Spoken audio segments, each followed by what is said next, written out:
Welcome back to my YouTube channel, He Restores Me.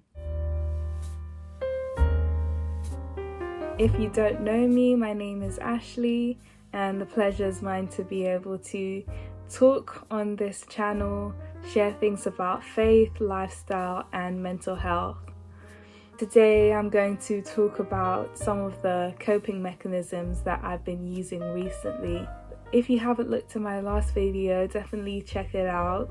I'm talking about my last time in hospital. I'm recovering and I've been using some coping mechanisms that I'm going to share in this video. There are different ways that you can try and feel more positive, get into a better mental health state. So I'm going to share just a few in this video. One of the coping mechanisms that I use when I'm feeling negative is positive affirmations. Affirmations could be something like saying, I can do this, I am capable, I am well, I am determined to prioritize my mental health. It can be anything that you want. It helps build your resilience. I have written down some positive affirmations in my phone and put them in as reminders every day, and I'll share a few with you. One of them is, I am loved. I think that's something that is beautiful when you remember that God loves you, that your family love you, your friends love you. It makes you feel a lot better about yourself. And then another one I have is, I'm learning to love myself. With some of the positive affirmations, you can give yourself some action steps as well. So I told myself in my positive affirmations, and this is something that I've started recently, I asked myself to listen to a song that reminds me that I'm loved. And I had some song suggestions. One of them is How He Loves. That is such a beautiful song. The very first words of the song is, He is jealous for me. That song is so beautiful, How He Loves. And the chorus says, He loves us, oh how He loves us, oh how He loves us. Music is definitely a great coping mechanism. As I said, I sometimes incorporate listening to music with positive affirmations.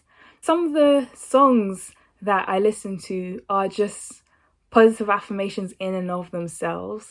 Like there's a song called Be Strong. I'm not sure if you know it, but it's by the Heritage Singers. And it says, be strong, don't be afraid, you're not alone in this world. Be strong, take courage and fly.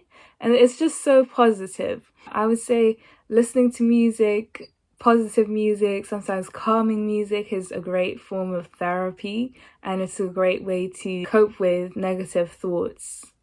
I think I actually forgot to mention one thing.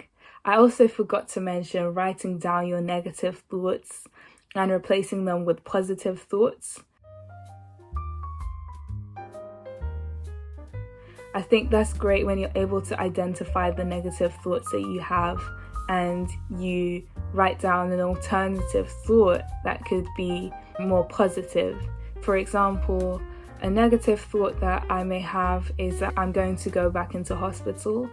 And then the positive thought that I write down next to the negative thought is that I may go back to hospital, but not because I'm ill. I may go there to sing or to play the guitar and make people feel happy, cheer them up.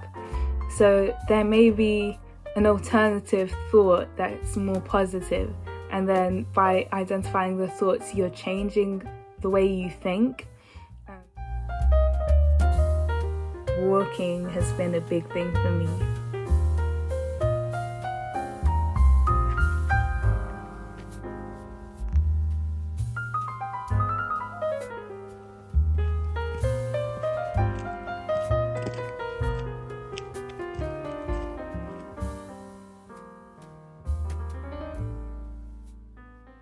It's something beautiful about walking with the trees, with the nature, and you are hearing the birds singing. All your senses are being utilized, and you just feel like it's so tranquil and peaceful. there's something so calming about walking in nature. So I definitely recommend that you walk in nature if you can. If you live in a place that is quite built up and there isn't much woodland and trees, still try and walk out. If there's a park, try and go there.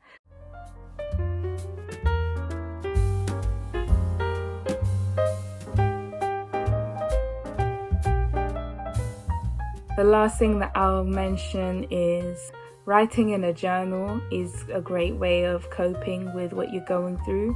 I used to get really bad delusions when I was in hospital, and it was sometimes hard to process everything that happened.